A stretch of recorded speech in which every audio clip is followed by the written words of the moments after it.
Και έχουμε κοντά μας την κυρία Στέλλα Αργυρίου, ψυχολόγο, να μας μιλήσει λίγο γι' αυτό το στάδιο της προσαρμογής. Δηλαδή υπάρχουν κάποια ψυχολογικά στάδια που περνάει ο άνθρωπος που αποφασίζει και φεύγει, γιατί τώρα είστε εδώ. Στην ουσία ξεριζώνεται, να το πούμε. Όταν πας εκεί, στην αρχή είναι δύσκολο. Είναι δύσκολο.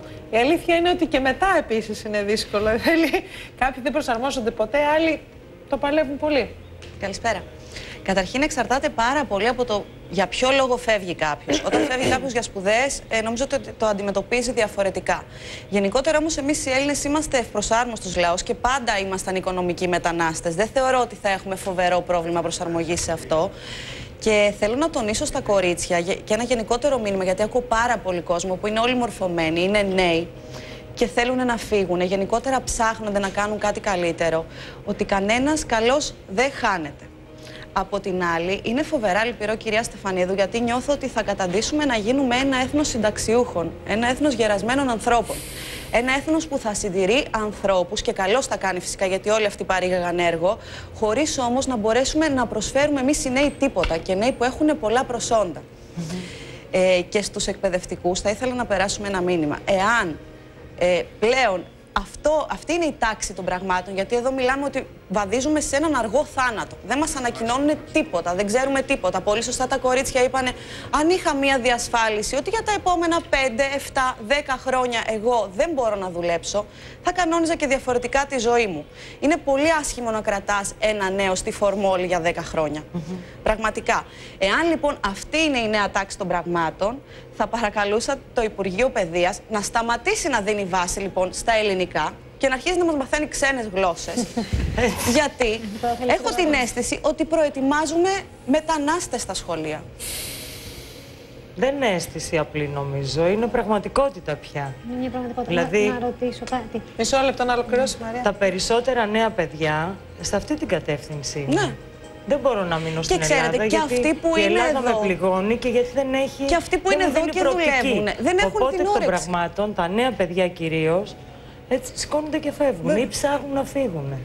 Και αυτοί που είναι εδώ, κυρία Σταματέρη, και εμείς που έχουμε δουλειά, με όλα αυτά δεν έχουμε την όρεξη να δουλέψουμε.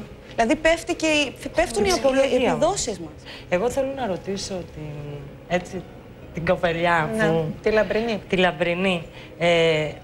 Αποφάσισες να φύγεις, να ανοίξεις τα φτερά σου να φύγεις από ότι σκέφτεσαι, εν πάση περιπτώσει, να φύγεις από την...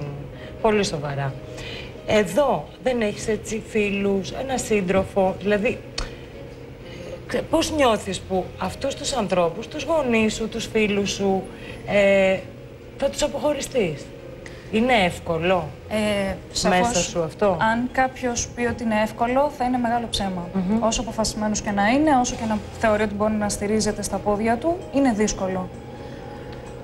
Φανταστείτε όμως από ψυχολογικής απόψεως ότι αν μείνει κάποιος εδώ, μόνο και μόνο γιατί δεν μπορεί να αποχωριστεί τη σχέση του ή την οικογένειά του ή τους φίλους του και είναι άνεργος, αυτό δεν θα επιδρά αρνητικά και στο οικογενειακό του περιβάλλον και στις διαπροσωπικές του σχέσεις γενικότερα? Φανταστείτε και σε ένα ζευγάρι, αν ένας από τους δύο χάσει τη δουλειά του, δεν αρχίζει να υπάρχει ένταση στη σχέση. Δηλαδή, τι να το κάνω, να μείνω στην Ελλάδα για να είμαι κοντά στην οικογένειά μου, αν η οικογένειά μου πρέπει να με συντηρεί μέχρι τα 40 μου ή εγώ δεν μπορώ. Δεν θα είναι ένας ονειρικός τόπος, δηλαδή δεν θα βρεθείτε εκεί και θα λύσετε ξαφνικά όλα σας τα προβλήματα ως διαμαγείας. Και εκεί φαντάζομαι είναι δύσκολη η έβρεση εργασίας. Για έναν ξένο είναι σαφώς δύσκολο το στάδιο προσαρμογής. Όπως ανέφερε και η Τατιάνα, στη Γερμανία και για σπουδές δυσκολεύτηκε. Πόσο μάλλον να πας να ζήσεις εκεί και να είσαι αποφασισμένος. Και υπάρχει καμιά φορά δυσπιστία στους ξένους. Είναι και πρέπει αυτά να τα έχουμε υπόψη μας εκ των προτέρων. Η διαφορά όμως με την Ελλάδα είναι ότι εκεί μπορεί να είναι δύσκολο, αλλά υπάρχει δυνατότητα. Υπάρχει ελπίδα. Ναι, ξέρεις ότι άμα προσπαθήσεις, ότι άμα είμαι καλός. Και αξιοκρατία επίσης. Ναι, ότι κάτι θα κάνω. Εδώ το πρόβλημα είναι ότι σου κόβουν το κίνητρο. Δηλαδή σου λένε ότι όσο και να προσπαθήσεις, ό,τι και να κάνεις, θα δουλεύεις για 300-400 ευρώ στην καλύτερη. Και όχι, θεωρώ ότι ένας άνθρωπος που αξίζει είναι εξευτελιστικό να δουλεύει για 300 και πάρα πολλές ώρες. Το Υπουργείο Μετανάστευσης δέχτηκε 12.000 αιτήσεις για την Αυστραλία. Νέων παιδιών. 12.000 αιτήσεις Ελλήνων, αιτήσεις συμμετοχής. Είναι 2 ημερίδες οι οποίες διοργανώθηκαν και από εκεί έχουν τα στοιχεία. 12.000 αιτήσεις σχετικά με τις δυνατότητες εργασίας στην Αυστραλία. Γεννάει πάρα πολλά χρόνια πίσω. Μετά τον πόλεμο που μετανάστευαν οι Έλληνες για να μπορέσουν να ζήσουν. Στην εποχή που ο Έλληνας γινόταν ελατζέρης, πήγαινε, άνοιγε εστιατόριο ή ό,τι άλλο στην Αμερική, στην Αυστραλία. Τώρα όμως η παραγωγή των επιστημόνων και των ανθρώπων οι οποίοι έχουν σπουδές και τα φόντα να κάνουν καριέρα στο εξωτερικό, όπως τα 2 κορίτσια που έχουμε εδώ κοντά μας, με αξιολογότατες σπουδές και επίπεδο. Ο Έλληνας τώρα όταν πάει και μεταναστεύει, ο Έλληνας είναι διαφορετικός. Γιατί κάποτε πήγαινε να πλύνει πιάτα, τώρα πάει για να κάνει καριέρα. Θα μεγαλουργήσουμε λοιπόν, έτσι κι αλλιώς, γιατί οι Έλληνες το έχουμε. Ωραία.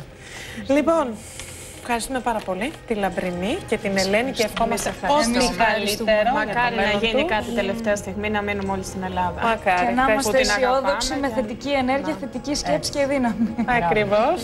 Ευχαριστούμε θερμότατα και την λατρεμένη ψυχολόγο, την κυρία Στέλλα Αργυρίου. Είχαμε επιθυμήσει και καιρό να μας έρθει. Λέω μια τελευταία